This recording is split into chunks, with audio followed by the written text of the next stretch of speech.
Hello, YouTube, and welcome to this special edition of Race Car Fabrication and Restoration. I'm Ronnie Humphrey, and as always, thanks for joining us today. We're going to continue in our special series of why we are restoring this 1988 Winston Cup Buick Regal. In part one, we looked at my association with the car, why I wanted to do it. Well, today in part two, we're going to take a closer look at the car after we picked it up, the condition it was in, and some of the year-long work that we put into this car so far to get it to the point where it is now. So stay tuned. Hope you enjoy it.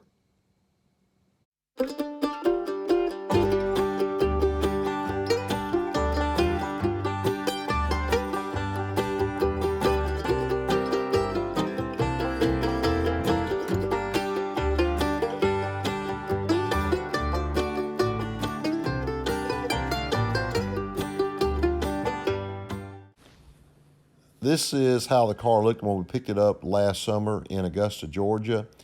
From this far back, it looks fine, but you would not believe how bad rusty the car was and how bad the interior was. The first item of business, once we got the car back to our shop here in Shreveport, Louisiana, was to strip the car of all of its components as far as suspension and all of the glasses around the car. That's when we realized how bad the rust damage was. The rocker panels on both sides of the car were basically totally gone. The fuel cell can was totally gone. The floor pans in the car were totally gone.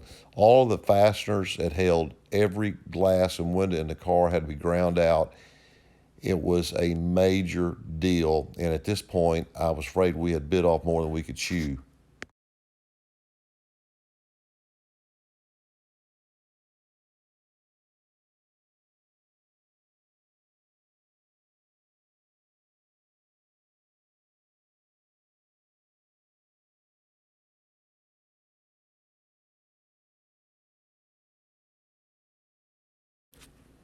I didn't really know where to start out on the car, so I decided the simplest thing to do is just start cutting all the floor pans out of the car and see if we were going to be able to replace those.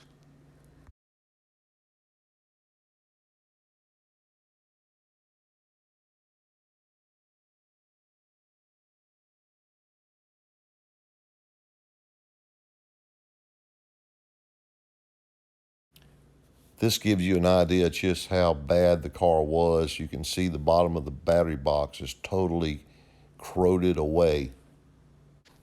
Here you can see the new battery box that I built sitting beside the original one that came out of the car.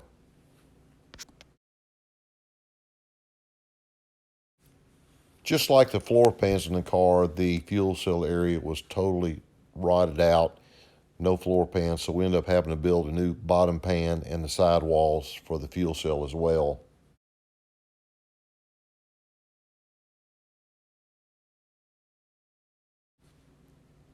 Once we got the fuel cell pan rebuilt and the floor pans installed in the car, we were able to get the chassis sandblasted or media blasted so we could continue with the repairs.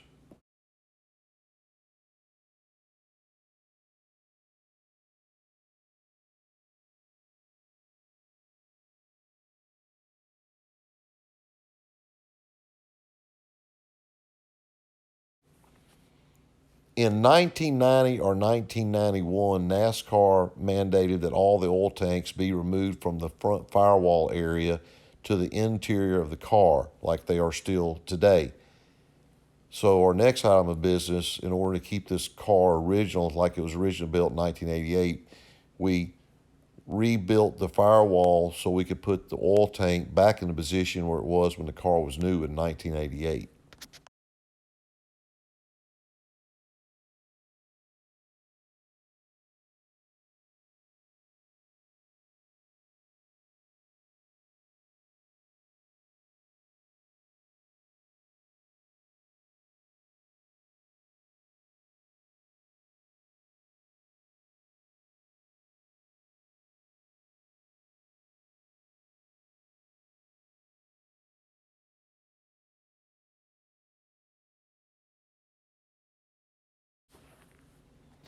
there were areas all over the chassis that was rotted totally in two, so we had to do a lot of spot repairs around the whole chassis. After weeks of doing repairs to the sheet metal work on the car and relocating the oil tank position, we were finally in a position to get the car up to be sandblasted and powder coated. While the chassis was off being powder coated, I went to Texas and bought this A-frame just so we could hang the body off of so we could work on it. It turned out to be pretty good. As I said earlier, all of the rocker panels on the car was totally rusted away, so we had to replace those from one end of the car to the other.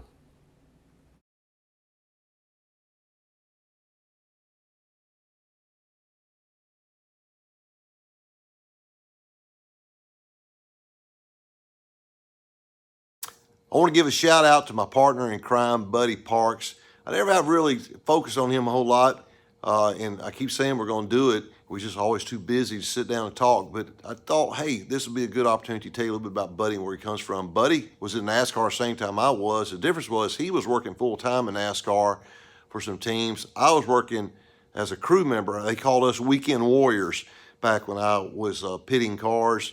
Then I had him on the short track program. We ran at tracks in South Carolina. I ran up in Concord, North Carolina. Then we also ran a lot of dirt stuff down in South Carolina and in Georgia as well.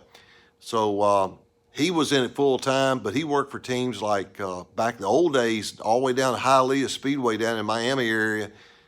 He worked with Donnie Allison, Bobby Allison. He worked with Gary Ballou, the infamous Gary Ballou. He was his right-hand man. He also spent time with Junie Donlevy, working for Mike Wallace. He worked as a fabricator for Hank Parker Jr., back in their Bush team, and then back when Hank Parker Sr., Fishman, had his racing team. So he's been around a long time. And like I say, we've done 4 projects, I think, together.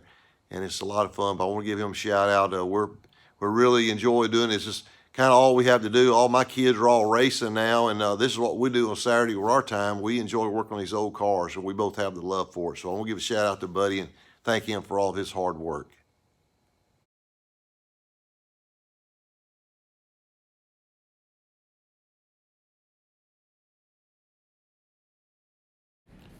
Once all of the repairs were done to the body, we were able to paint the interior of it so we could mate it back with the chassis once the chassis was completed.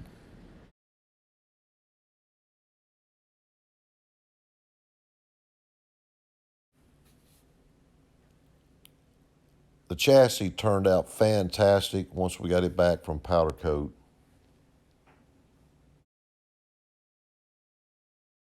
Well, I hope you understand now why I reference this car being potentially too far gone in part 1 of this series. It was ate up bad, but it's been a lot of fun. I've put a lot of money in this thing, get it to this point, and it's been a lot of fun for me and Buddy to work on this project.